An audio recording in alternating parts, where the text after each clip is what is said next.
Hello everyone and welcome back. In today's session, we will be exploring the basics of file systems and the different types commonly used in operating systems and storage devices.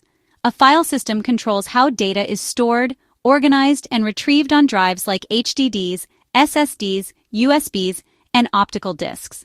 Think of it as the catalog system for your storage device. Without it, the computer wouldn't know where files live. Part 1. What is a file system? A file system is a method used by an operating system to store, organize, and manage data on storage devices. It defines how data is named, stored, retrieved, and updated, so your system can find and manage files efficiently.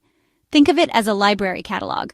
The storage device is the library, and the file system is the catalog that helps you find the right book or file quickly. Now let's go through the different file systems one by one.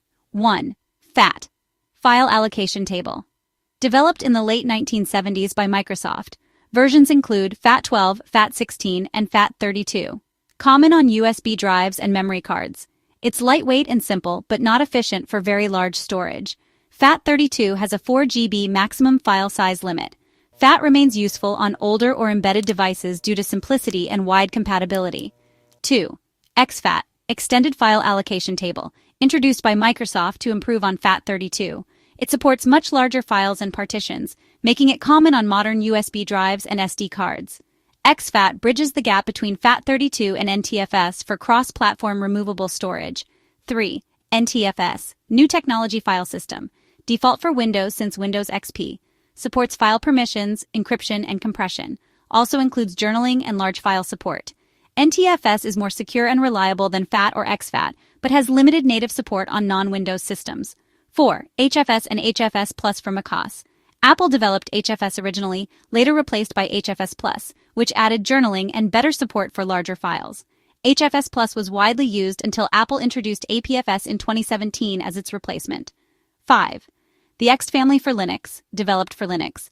Versions include ext2, ext3, and ext4. ext4 is most widely used, offering support for very large files and improved performance.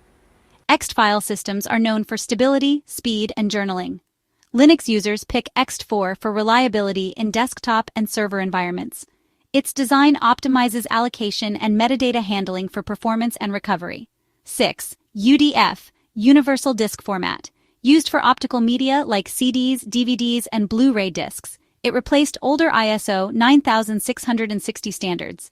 UDF supports large files and is platform independent, working across major operating systems. Ideal for optical distribution and archive media.